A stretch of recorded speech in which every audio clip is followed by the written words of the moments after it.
জানি, আমাকে জানানো হয়, আর সেই সূত্রেই জানি সারা বিশ্ব জুড়ে শ্রী শ্রী ঠাকুরের এই আন্দোলন ক্রমপ্রসারিত হতে হতে এগিয়ে চলেছে। আজকের এই প্রেক্ষাপটে দাঁড়িয়ে থেকে শ্রী শ্রী ঠাকুরের যে প্রাসঙ্গিক অপরিহার্য তাৎপর্য এবং প্রয়োজনীয়তা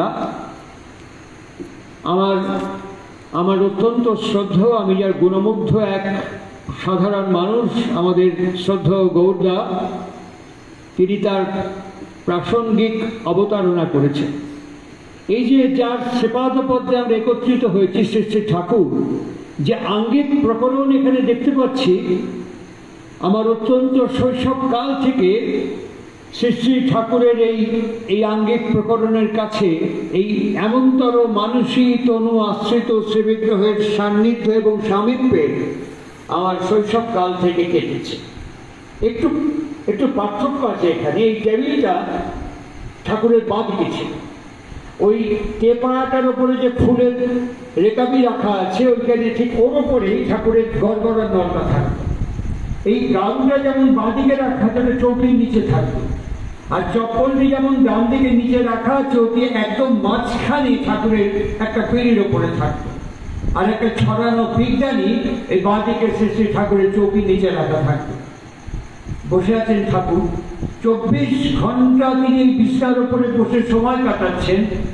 আমার জানা নেই যারা তাকে দর্শন করেছেন, যারা তার সান্নিধ্যে কাটিয়েছেন, কেউ জীবনে দেখেছেন কিনা, একটা ভাঁজ পড়েছে বিছানা। ওই বিছানাটা পাততে ঘড়ি ধরে 1 ঘন্টা সময় লাগতো। যারা বিছানা পাততেন, নন্দদুলাল ভট্টাচার্য এবং ধীরেন ভুক্তদা, এই দুজনের বিছানা পাততে 1 ঘন্টা সময় লাগতো। একদিন সকাল গড়িয়ে গেছে, বেলার দিকে বিছানার ওপরে ওপর থেকে একটু খড় এসে পড়লো, কিছুক্ষণ বাদে একটু পাতা এসে পড়লো। আমাদের একজন অত্যন্ত পরিচিত গুরুভ্রাতা, তার নাম পঙ্কজ সান্যালদা, তিনি ছুটে এসে ওই খড় এবং পাতাগুলো পরিষ্কার করছেন। তারপরে দেখলো ঠাকুরের সামনে একটু খড়, একটু পাতা, একটু ডাল টুকটুক করে পড়ছে।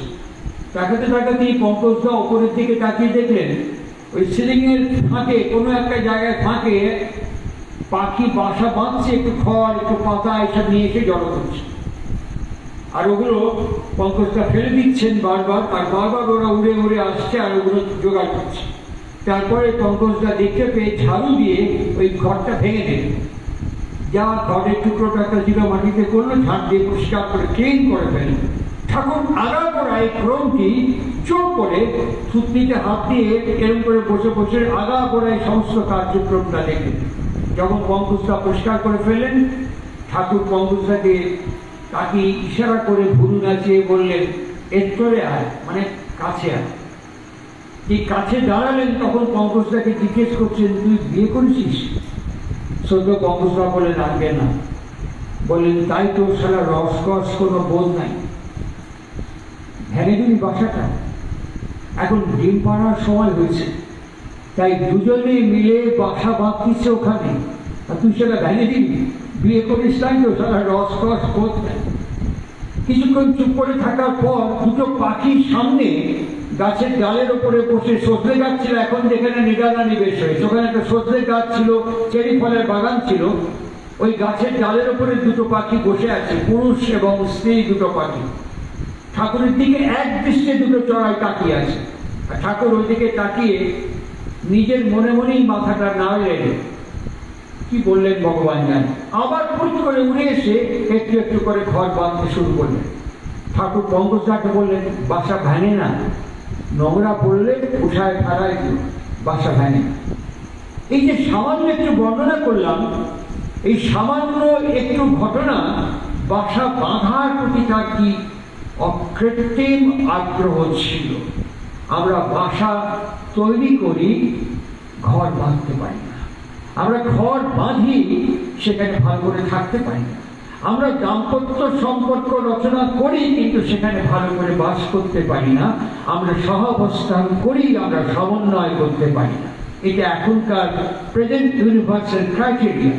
আর সেই কারণে সৃষ্টি ঠাকুরকে বলা হয় পরম কারণ স্বরূপ অস্তিত্ব। তার আঙুল নাড়া, চোখ দেখা, তাকানো, ঘোরা, প্রত্যেকটি অঙ্গ প্রত্যঙ্গ মুভমেন্টের মধ্য দিয়ে বিজ্ঞান নিহিত হয়ে আছে। এখন 2021 সাল, এই 2021 সালে আমেরিকার পেনসিলভেনিয়ায় একটি হসপিটালে একজন বিখ্যাত চিকিৎসক, আন্তর্জাতিক খ্যাতি সম্পন্ন চিকিৎসক, তার নাম হচ্ছেন ডক্টর করে যখন হাতে তালি দিয়ে দিয়ে কিছুক্ষণ তুমি তোমার যা ইচ্ছা চিৎকার করো, আমরা আমাদের ভাষায় বলতে পারি কীর্তন করো, তোমার যেমন ইচ্ছা তুমি দুটো হাতে তালি দিয়ে যে কিছুক্ষণ এরকম করে করে করো, ফার্স্ট হাফ এবং সেকেন্ড। চিকিৎসকরা ওকে সাংঘাতিকভাবে ক্রিটিসাইজ করলেন। আমি যে বই থেকে কোট করছি, বইটার নাম হচ্ছে সায়েন্স, রিলিজিয়ান অ্যান্ড হেলথ। এই বইটার মধ্যে ডক্টর নিও ওলব্যান এই কথাটি লিখছেন যে আমাকে সবাই আক্রমণ করলো। আমি তখন তাদের বললাম, আমরা যারা ফিজিশিয়ান, ডক্টর, আমরা যখন প্রেসক্রিপশন করি কোনো লিকুইড সিরাপ, সেই সিরাপের বোতলের গায়ে লেখা থাকে shake the bottle before use. এই ওষুধটা খাওয়ার আগে ভালো করে ঝাঁকিয়ে নেবেন। আমি খালি জিজ্ঞাসা করতে চাই, আমরা যেদিন মাতৃ জঠর থেকে ভূমিষ্ঠ হলাম সেই দিন থেকে এখন এই কাল পর্যন্ত আমি আমার মনকে কতবার ঝাঁকিয়েছি, আমি আমার নিজেকে কতবার শেক করেছি, কতবার ঝাঁকিয়েছি? একবারও ঝাঁকাই? হ্যাঁ ঝাঁকিয়েছি, অনেকবার ঝাঁকিয়েছি। সেই ঝাঁকানোগুলো কেমন? ঈর্ষায়, বিদ্বেষে, হীনমন্যতায়, সংকীর্ণতায় অনেকবার ঝাঁকিয়েছি, কিন্তু আপন মোশনের দিকে, আত্মীপ্রেমিতের দিকে আমি খুব বেশি নিজেকে ঝাঁকাতে পারিনি, কেননা আমার কাছে তেমন কোনো স্ট্যান্ডার্ড ছিল না যে স্ট্যান্ডার্ডে আমি আমাকে ঝাঁকাতে পারি। নিও ওলব্যানের এই কথাটি যখন আমরা দেখি, তখন আমাদের আজকের যে সৎসঙ্গতার প্রাসঙ্গিকতাকে আমরা বুঝতে পারি। তার মাধুর্যমণ্ডিত লীলায়িত জীবনকে আমরা অনুধাবন করবার চেষ্টা করতে পারি তার লীলা ধ্যান, লীলা কীর্তনের মধ্য দিয়ে। প্রফুল্ল কুমার দাস, যিনি ঠাকুরের বাণী সংকলন করেছেন আলোচনা প্রসঙ্গে, যাকে শ্রী শ্রী ঠাকুর নারায়ণী কেরানি বলে চিহ্নিত করেছেন, তিনি দুদিন ঠাকুরের কাছে আসেন। যখন এসে ঠাকুরের কাছে বসেছেন, ঠাকুর ঝুঁকে জিজ্ঞেস করছেন, ক্যারে তুই দুদিন আলি না? বলেন, আপনি তো জানেন সেই হেমেদপুর থেকে এই পর্যন্ত আমার পেট রোগা মানুষ, শরীরটা ভালো থাকে না, শরীরটা মাঝে মাঝেই বড্ড বিগড়ে যায়, শরীরটা একদম ভালো থাকে না। ঠাকুর কানে হাত দিয়ে এগিয়ে গিয়ে বলছেন, কি করছিস? বলেন, আমার শরীরটা ভালো থাকে না। ঠাকুর কি অদ্ভুত কথা বললেন, যে কথাটি শুনলে আমরা অবাক হয়ে যাব। ঠাকুর বললেন, তোর শরীর খারাপ হওয়ার কোনো অধিকার তোর নাই। আরে যে শরীরটা আমার শরীর খারাপ হওয়ার অধিকার আমার নেই। প্রফুল্ল দাস হাঁ করে ঠাকুরের দিকে তাকিয়েছেন। ঠাকুর বলছেন, তুই শস্ত্রাদি করিস না? বলে, হ্যাঁ, আমার তো প্রতিদিন থেকে পাঞ্জা আপনি দিয়েছেন।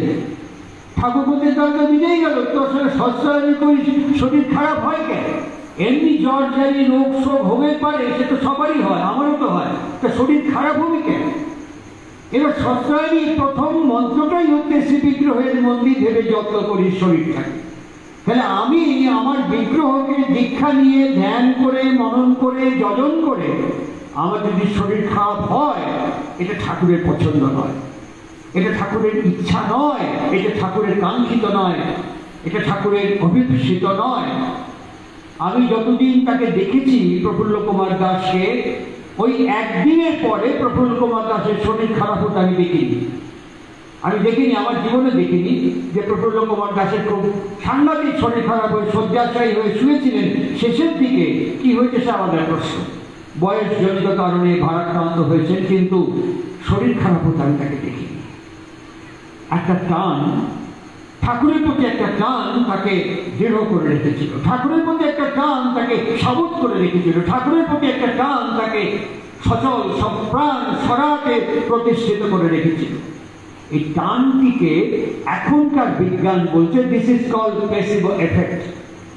একটা প্লেস থেকে আরেকটা প্লেসে মনকে কনভার্ট করে দেওয়া, এটাকে বলে প্লেসিবো এফেক্ট। কালকে পঞ্চানন সরকারদের কথা বলছিলাম, আমাদের এলগিন রোডে রামকৃষ্ণ মিশন সেবা প্রতিষ্ঠান, শিশুমঙ্গল যাকে বলা হয়, সেখানে পঞ্চানন সরকার ভর্তি হয়েছে। পঞ্চানন সরকারের হার্নিয়া হয়েছে, রাইট পোর্শন, যে হার্নিয়া হয়েছে, হার্নিয়া অপারেশন করলেন। এখন তো ইঞ্জেকশন বেরিয়েছে, নানান রকম ক্লোরোফর্ম করার ব্যবস্থা, কিন্তু পঞ্চানন সরকার যখন অপারেশন টেবিলে গেছেন তখন এইসব সিস্টেম চালু ছিল না। একটা মাস্ক মুখের মধ্যে দিয়ে ইফার ঢালা হতো, দেওঘরে যখন পূজ্যপাদ কাজলদা তার প্রথম হসপিটাল ওপেন করলেন, অন্তত 10,000 অপারেশন আমি ওটিতে দাঁড়িয়ে থেকে দেখেছি। ওই রকমই মাস্ক দিয়ে ইথার ঢালা হতো, অ্যালব্রিক ইথার ঢেলে দেওয়া হতো। পঞ্চানন সরকারকে ঘড়ি ধরে 1 ঘন্টা চেষ্টা করার পর পঞ্চানন সরকার অজ্ঞান হচ্ছে না। একসময় ধাক্কা দিয়ে ওটি টেবিলের উপরে বসে বলতেন, এত অত্যাচার করছেন কেন? বুঝলেন আপনাকে অজ্ঞান করবো। পঞ্চাননকে হেসে বললেন, জীবনে আমাকে অজ্ঞান করতে পারবেন না।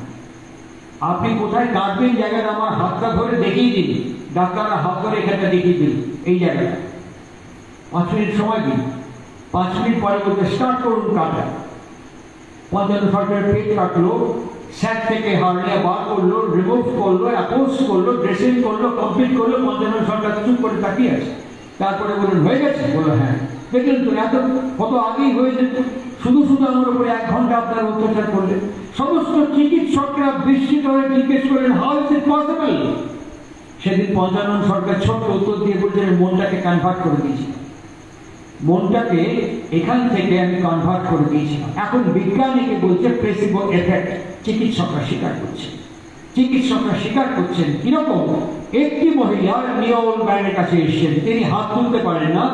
ডাক্তার তাকে জাস্ট কাউন্সেলিং করার পরে একটা ডিস্টিল ওয়াটার তার শরীরের মাসেলের মধ্যে প্রয়োগ করে দিয়ে বলল, এখন দেখুন তো এটা আপনার জন্য বিশেষ চার্টার করে নিয়ে আসা হয়েছে, এবং উনি হাত তুলতে পারেন।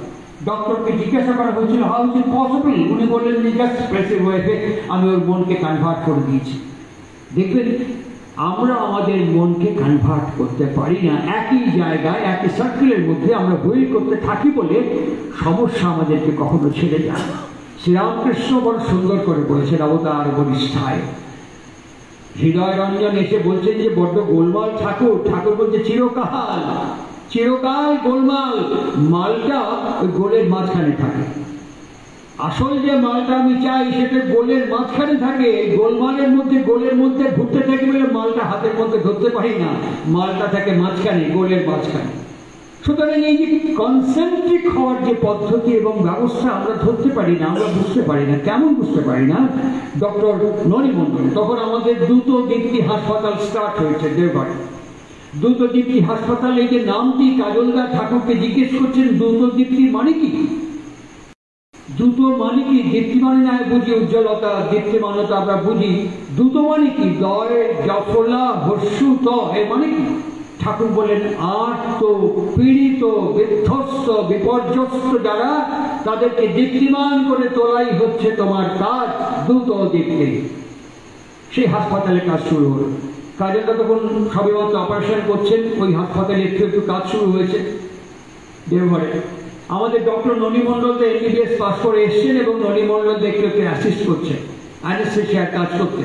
এবং তাতে ননিমণ্ডলরা মাঝে মাঝে ওই শিখতে প্রশিক্ষণ প্রাপ্ত হয়ে গেলেন, এবং নিজের বাড়িতে একটা ছোট্ট ওটি টেবিল তৈরি করে, দেওঘরে ফাইলেরিয়া এবং হাইড্রোসিলের রোগ খুব বেশি পান্ডাদের মধ্যে, বিহারিদের মধ্যে ওখানে। তখন আমি যা দেখেছি, সেই সময় ননিমণ্ডল পার্সোনালি বাড়িতে নিজের ওই ওটি টেবিলে নিয়ে নিজে একটা ট্রেনিং করে সেখানে পার্সোনালি অপারেশন করতেন সাকসেসফুলি, এবং তার জন্য কিছু টাকাও জোগাড় করতেন। ভালোই কিছু টাকা কামিয়েছেন। বেলাবাগানে তখন থাকেন ননিদা, বেশ কিছু টাকা পয়সা কামিয়েছেন। তার চিহ্ন একটু আধটু যে পরিবারের মধ্যে বোঝা যেত, কিন্তু ননিদাকে একটু বোঝা যেত না। একদম অত্যন্ত সাধারণভাবে তিনি আশ্রমে আসা যাওয়া করতেন। ঠাকুরের সান্নিধ্যে থাকা, ঠাকুরের সান্নিধ্যে যাওয়া, ঠাকুরের সান্নিধ্যে বাস করা আমার কাছে মনে হয় খুব সহজ ব্যাপার নয়, খুব চাকরিখানি ব্যাপার নয়।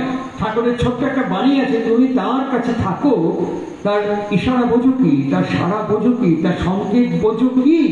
তার পরের লাইনে আছে, তা যদি বুঝতে না পারো তুমি তার কাছে থাকো কি। এইরকম একটা বাণী আছে ঠাকুরের, ছোট্ট একটা বাণী আছে। সুতরাং এইখানে মাঝে মাঝে তার সারা সংকেত বোঝা খুব কঠিন ব্যাপার ছিল। কখনো কখনো হাজারে রান করছে, যে ঢুকছে, যে এসে প্রণাম করছে সঙ্গে সঙ্গে বলছে 5,000 টাকা নিয়ে আসে, যে এসে প্রণাম করছে 10,000 টাকা নিয়ে আসে, যে এসে প্রণাম করছে 2,000 টাকা নিয়ে আসে। এই 5,000, 10,000, 2,000 টাকা দেওঘরে জোগাড় করা খুব চারটিখানি ব্যাপার নয় সেই সময়, সেই প্রেক্ষাপটে। ননিমণ্ডলরা দেখছেন যে ঢুকতে গিয়ে দেখছেন হাজারে ছুটছে। ননিমণ্ডল তো মুখ আর যাচ্ছেন, দূরে প্রণাম করে ওখান থেকে কেটে পড়ছে। তারপরে মাঝে মাঝে শাড়ি, আমাদের যাদের প্রচুর শাড়ি আছে, সরোজিনী জোয়ারদার মা, কালীসূত্রে মা যাদের প্রচুর শাড়ি আছে, বোনা মা যাদের প্রচুর শাড়ি আছে, ঠাকুর তার উপরে শাড়ি দিয়ে যাচ্ছেন, দামি দামি শাড়ি, এই 10খান বেনারসি নিয়ে, এই 10খান শাড়ি নিয়ে, এই 5খান শাড়ি নিয়ে, এরকম দিন সাথে ধরে চলছে। নন্দিতার দিন সাথে কি ঢোকে না, বাইরে প্রণাম করে চলে যান। আমি খুব খুব বিস্মিত হয়ে দেখেছি। আমি আমার মার সাথে, আমরা 4 ভাই, সামনে বসার জায়গা পাইনি, ভিড়, ভক্তজন বসে আছে। ঠাকুরের চৌকির পেছন দিকে, ওই দিক দিয়ে ঘুরে গিয়ে পেছন দিকে বসে ঠাকুরকে প্রণাম করেছি। ঠাকুর সামনের দিকে বসে হাত প্রেরণ করে তুলেছেন। বহুবার আমি দেখেছি, বহুবার আমার সামনে ঘটনা ঘটেছে। ঠিক ননিমণ্ডল দাও হামাগুড়ি দিয়ে এরকম করতে করতে করতে পেছন দিকে এসে প্রণাম করে হামাগুড়ি দিয়ে যোগী আশ্রমের দিকে যে পার্লারের গেটটা, প্রায় সেদিক দিয়ে দরজা পার হয়ে যাচ্ছে, ঠাকুর ফট করে বলছে, ননি নাকি রে? দাঁড়িয়ে গিয়ে আস্তে আস্তে খুলে বলছে, আর কে? হ্যাঁ। তো পলা যাচ্ছিস কেন? বলে না, পালাইনি, এই তো সামনে, এই তো। তখন টক করে বলছেন, তুমি আমার জন্য 10খান পাঠা নিয়ে আসো। যেই বলেছে 10টা পাঠা আনতে, ননিমণ্ডল ঝেড়ে কেউ ঠাকুরকে, শোনো, ননিমণ্ডল ভেবে নিয়েছে সিদ্ধান্ত, নাম করলে পরে কামুকের কাম বাড়ে, চোরে চৌর্য বৃত্তি বাড়ে, কপটের কাপট্য বাড়ে, ঠাকুরের বলা আছে, বুদ্ধিও বাড়ে। ননিমণ্ডল সঙ্গে সঙ্গে দৌড়ে বলেছিল, তালপাতার 10খানা পাঠা ফট করে কিনে নিয়ে দিয়ে দেবো, পাঠা বলেছে। সুতরাং ওই সিদ্ধান্ত নিয়ে প্রায় বেরিয়ে যাচ্ছে। ঠাকুর, শোনো, দাঁড়া গেছে খপ করে, এরম না, এইরকম। যেই বলেছে ননিমণ্ডল বলছে, আগে হ্যাঁ। 10টা পাখা দেওয়ার সঙ্গে সঙ্গে বলছে, লক্ষ্মী আমার, সোনা আমার, আদর করলে পরে যত আদর করছে তত ভয় শিখতে যাচ্ছেন। তারপরে বলছে, তুমি 10খান বেনারসি এনে ডক্টর করে, যা জমিয়েছিলেন অপারেশন করে, প্রাইভেট প্র্যাকটিস করে যা জমিয়েছিলেন, ওই 10টা পাখা এবং 10টা বেনারসিকে ফিনিশ। আমরা কার্যকারণ বুঝতে পারি না। তাই আমরা যখন হোম করি, যজ্ঞ করি, পূজা করি, তখন আমরা বলি, ইদাম অগ্নায় স্বাহা, ইদাম অগ্নায় স্বাহা। কেন বলি আমরা? তুমি আমাকে এগিয়ে নিয়ে যাও। অগ্নির অনেক নাম, তার মধ্যে 2টো নাম, অগ্নি এবং জাতবেদা এবং বহ্নি। বহ্নি কখন বলা হয়? অগ্নি কখন বলা হয়? যখন আমাকে তিনি এগিয়ে নিয়ে যান। আর বহ্নি কখন বলা হয়? যখন তিনি বহন করে তার প্রসাদকে আমার কাছে নিয়ে আসেন।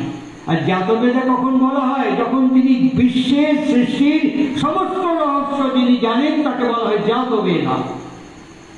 সুতরাং অগ্নিকেই এই নামে চিহ্নিত করেছেন আর্য ভারতীয় ঋষিগণ। শ্রী শ্রী ঠাকুর অগ্নির স্বরূপ, তাই গুরুকে বলা হয় অগ্নিমুখ আচার্য, তাই গুরুকে বলা হয় যজ্ঞভাগ, তাই গুরুকে বলা হয় অগ্নিমুখ আচার্য, অগ্নির স্বরূপ ব্যক্তিত্ব গুরু। ঠাকুর জানেন তিনি জাতবেদা। তাই যখন ননিমণ্ডলের কাছ থেকে সব চুষে নিয়ে গেল, সেদিন বিরস সুখে ননিমণ্ডল লম্বা সাইকেলে আস্তে আস্তে আস্তে আস্তে বাড়িতে গিয়ে পৌঁছল বেলাবেলায়।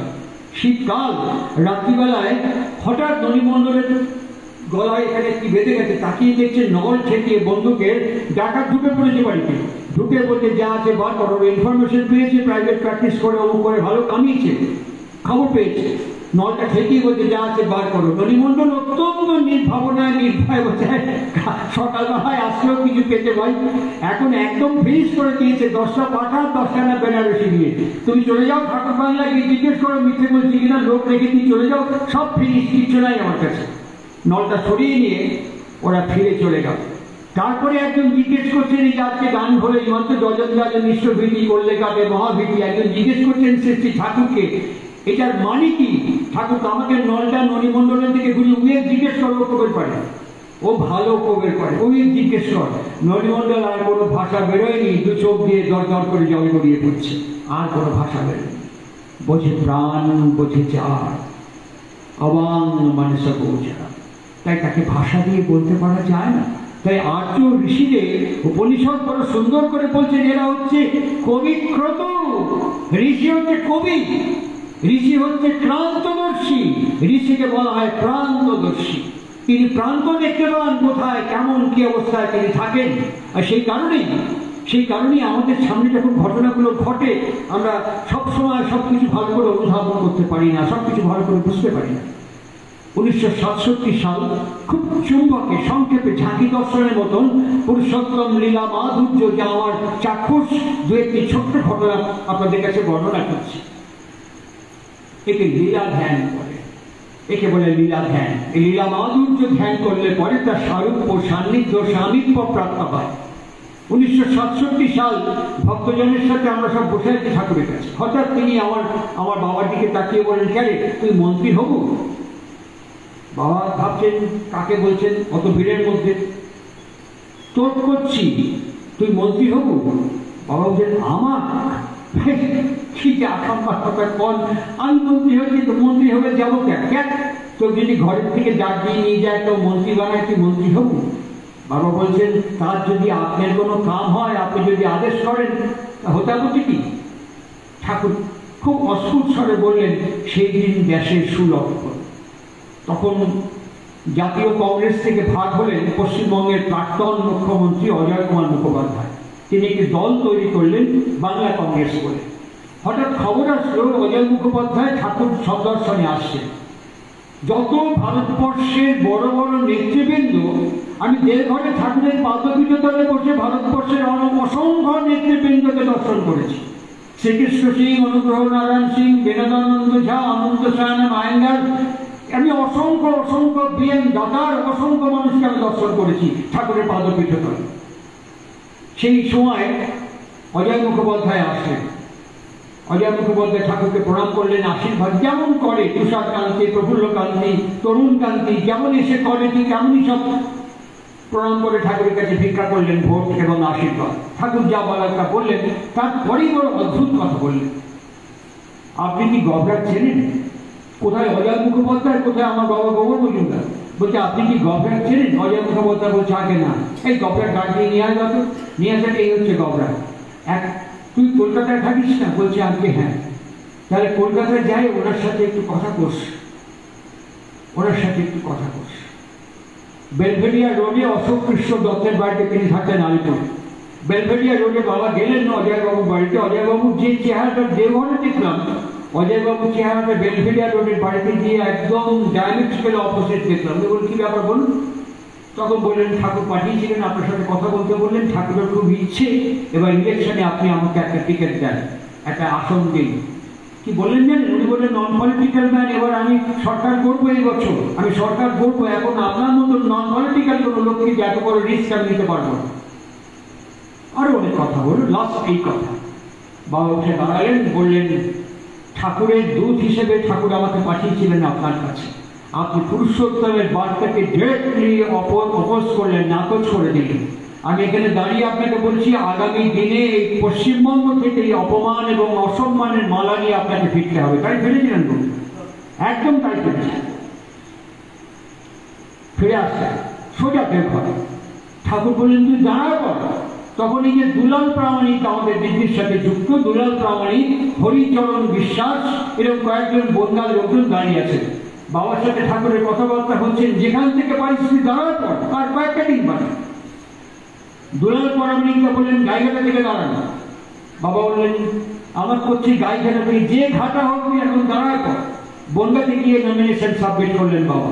সেই সময় যোগেন্দ্রনাথ মন্ডল, অত্যন্ত বিতর্কিত ব্যক্তি বাংলাদেশের, যোগেন্দ্রনাথ মন্ডল রিপাবলিকান পার্টি থেকে তিনি দাঁড়ালেন লোকসভায়, আমার বাবা দাঁড়ালেন বিধানসভায়।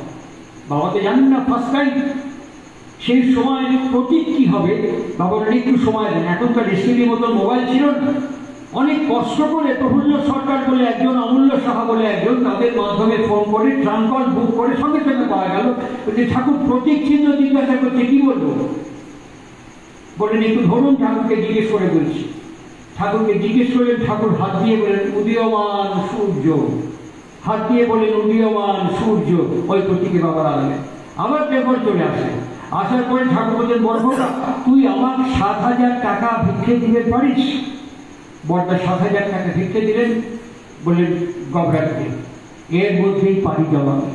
বাবা বললেন, এর মধ্যে ইলেকশন হবে, লোকজনের দুবেলা খাওয়ানো দাওয়ানো, এসব পোস্টার ছাপা, এত কিছু করা, এই টাকাতে হবে না, আমি সব জোগাড় করবো কি করে? আর অজয়বাবুর 32 দফা কর্মসূচি, আমি কি করবো? আমার কর্মসূচি কি? ঠাকুর এই ছাড়া আমার কোনো কর্মসূচি সে কবে থেকে ঠিক করা?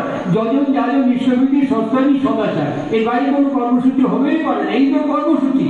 আর তুই ভোট জিততে পারিস, মানুষ জিততে পারিস না, হ্যাঁ, বিক্রি করে মানুষ জোগাড় করতে পারিস না।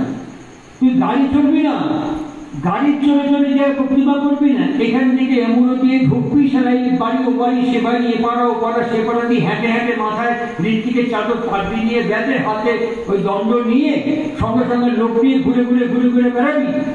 তুই যদি মানুষ জয় করবেন না পারিস, সারা কাগজের ভোট জয় করে তোর লাভ হবে। 67 সালে আমার প্রত্যক্ষ অভিজ্ঞতা, মাত্র 7,000 টাকা ইলেকশন, বাড়িতে ঢুকেই বাবাকে দেখেছি চোখের সামনে। মানুষ জানে, সব জানে না কেন আমি দেখেনি, মানুষের মধ্যে অনেক গুণ আছে, প্রত্যেকটি মানুষের মধ্যে অনন্ত সম্ভাবনা এবং অনন্ত ক্ষমতা আছে, কিন্তু তার সে লিভিং ডেমনস্ট্রেশন, লিভিং অডিবেল মানুষ যদি চোখের সামনে না দেখে, তাহলে মানুষ বিশ্বাস করতে পারে না। আমি বাবাকে দেখেছি ওখানে গিয়ে দাঁড়িয়ে, কার বাড়ি রে? আগে আমার বাড়ি। উঠোনে দাঁড়িয়ে বসে তার ব্যবস্থা করে, এই খাওয়া পাওয়া কিন্তু চা খাওয়ানো যায় না, মুড়ি খাওয়ানো যায় না, এরকম করতে করতে আর জায়গাগুলো সব মনে নি। 69 সালে অন্তর্বর্তী নির্বাচন ঘটল পশ্চিমবঙ্গে। সেই সময় ওই সিটে হরিপদ ভারতী, তখন বিজেপি ছিল না, জনসংঘ ছিল। হরিপদ ভারতী একদিন সকালবেলা আমাদের বাগুইয়াটির বাড়িতে হাজির, বললেন যে আমি ওখানে নমিনেশন ফাইল করে সব জায়গায় আপনার নাম শুনলাম, সব জায়গায় আপনার নাম শুনলাম, আপনি একটু আমার সাথে ক্যাম্পেনিং করুন। বাবা হরিপদ ভারতীকে বলেছিলেন যে আপনার মতন বিদগ্ধ মনীষী আপনি আমার কাছে এসছেন, এই মাথা যদি আমার গুরুচরণে নত হতো তাহলে কত অসাধ্য সাধনা আপনি করতে পারতেন। আর বাবা সেদিন ভোটে হেরেছিলেন, মাত্র 900 ভোটে, 900। সিপিএম সমর্থন করেছিল। প্রমোদ দাশগুপ্ত এবং আরো একজনকে আমি তার সঙ্গে ছিল, জানি না, প্রমোদ দাশগুপ্তের কথা মনে আছে, হরিকৃষ্ণ কুমার, বিশেষ করে প্রমোদ দাশগুপ্ত, তিনি চুল খেতে খেতে বাবাকে পরিষ্কার অঙ্ক কষে বুঝিয়ে দিলেন, আপনার সৎসঙ্গে এই এই বুথে 900 লোক ভোট দেয়নি আপনাকে, বাদ বাকি সব ভোট পেয়ে আপনি এটা উইন করতে নিশ্চিত। ঠাকুর বাবাকে বললেন, তুমি সারা বড় মাল পাইছাও, তাই ছোট মাল পাও। বড় মালটা কি? আমি যে নতুন বইয়ের কাজ করছি এখন তার মধ্যে বিশ্লেষণ করে আমি লেখার চেষ্টা করেছি। বড় মালটা হচ্ছে একটা পরিবারকে নিয়ন্ত্রিত করে তোলা, একটা ব্যক্তিত্বকে নিয়ন্ত্রিত করে তোলা। ওই ধনী মানুষ, ওই ধনী ব্যক্তিত্ব যার নামে বিধাননগর কর্পোরেশন রাস্তা করে দিয়েছেন, ওই ধনী মানুষ আপনি বিআরবির থেকে গোবর মজুমদারের নাম করলে রিক্সা থেকে আরম্ভ করে দোকান থেকে সবাই যাকে চেনে, ওই ধনী মানুষ তার অত ঐশ্বর্য, অত বৈভব, অত সম্পত্তি এক নিমেষে ত্যাগ করে ভিক্ষাবৃত্তি হাতে নিয়ে তিনি মানুষের দরজায় দরজায় ভিক্ষা করে বেরিয়েছেন।